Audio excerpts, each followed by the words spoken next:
নমস্কার বন্ধুরা, আমি প্রতিমা। আপনারা দেখছেন পিআর ভিলেজ কিচেন।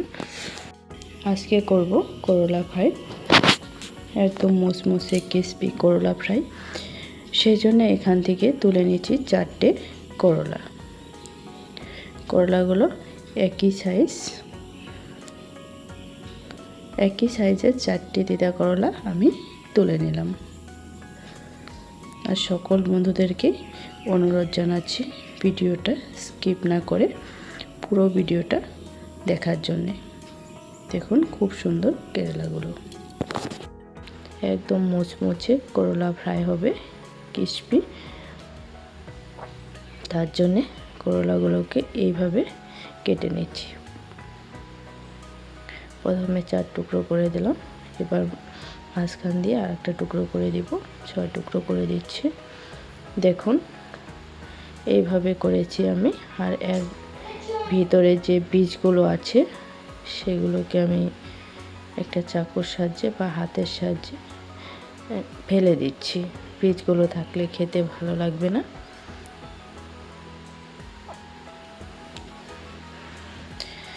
আর সবগুলো কেরালা এভাবে আমি ছাড়িয়ে নিয়েছি খুব সুন্দর করে।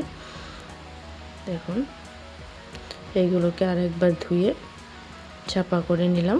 আর এই দিকে নিয়ে নিলাম জলের মধ্যে দিলাম 1 চা চামচ লবণ, একটু লেবুর রস।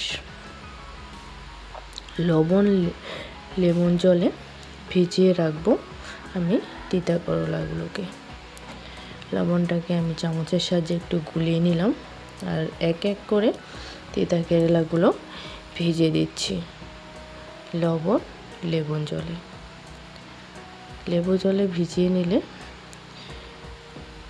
তিতা করলাগুলো খুব নরম হয়ে যাবে, আর ভাজলেও খেতে দারুণ লাগবে, তিতো ভাবটা থাকবে না। এবার এটাকে কিছু সময় ভিজিয়ে রেখে দিব। আর এদিকে একটা বেটার তৈরি করে নিচ্ছি। এখানে দিব বেসন 3 চা চামচ, কর্নফ্লাওয়ার দিব 3 চা চামচ। যেহেতু আমি 4টে তিতা করলার বড়া করব, তাই আমি 3 চামচ দিলাম। লঙ্কা গুঁড়ো, জিরে গুঁড়ো, ধনে গুঁড়ো আর গোলমরিচের গুঁড়ো। লবণ পরিমাণ মতো, কালারের জন্য হলুদ গুঁড়ো, আদা রসুন বাটা দিয়ে অল্প অল্প করে জল দিয়ে একটা সুন্দর করে ব্যাটার তৈরি করে নিচ্ছি। একবারে জলটা দিব না, অল্প অল্প জল দিয়ে ভালোভাবে মিশিয়ে নিচ্ছি। দেখুন আমার ব্যাটারটা এরকম হয়েছে, মানে খুব একটা পাতলাও নয় আর ঘনও নয়। আর এবার যে তিতা করলাটা ভিজিয়ে রেখেছিলাম লবণ আর লেবু জলে, সেটাকে চিপে তুলে নিচ্ছি। অনেকটা নরম হয়ে এসেছে কিন্তু তিতা করলাগুলো ভিজানোর জন্যে। আর এটাকে জল ঝরে রেখে দিচ্ছি কিছু সময়। এবার যে ব্যাটারটা তৈরি করেছি দেখুন এরকম হয়েছে।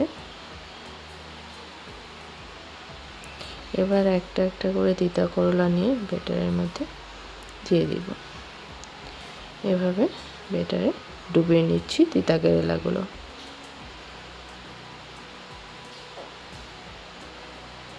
এটা রেডি করে নিলাম। আর এইদিকে আমি একটা কড়াই নিয়ে নিচ্ছি।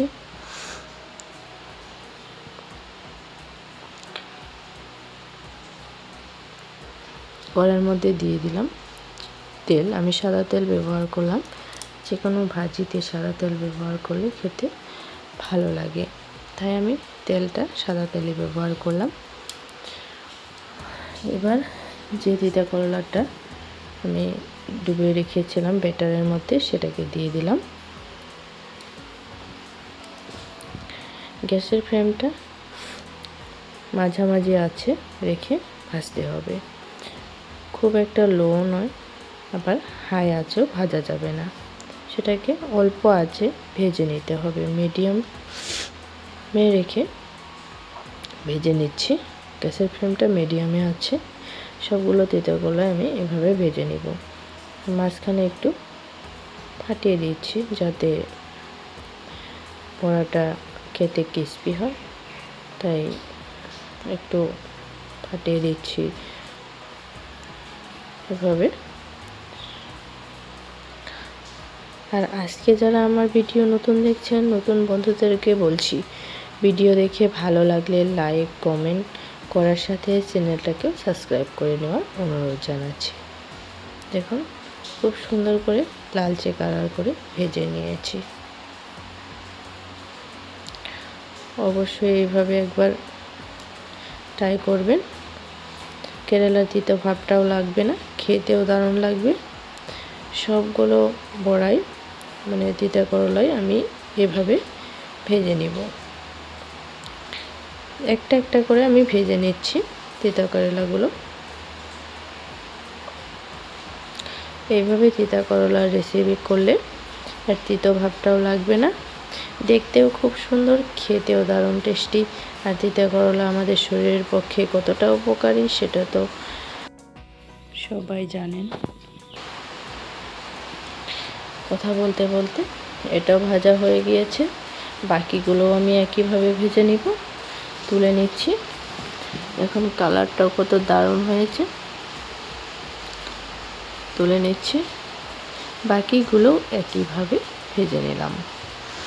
আর এবার আমি একটা প্লেটে সাজিয়ে দিচ্ছি তিতা কেরালাগুলো। দেখুন দেখতে কতটা সুন্দর, খেতেও কিন্তু তেমন। সকল বন্ধুদেরকে ধন্যবাদ জানাই। আজকের ভিডিও এখানেই শেষ করলাম।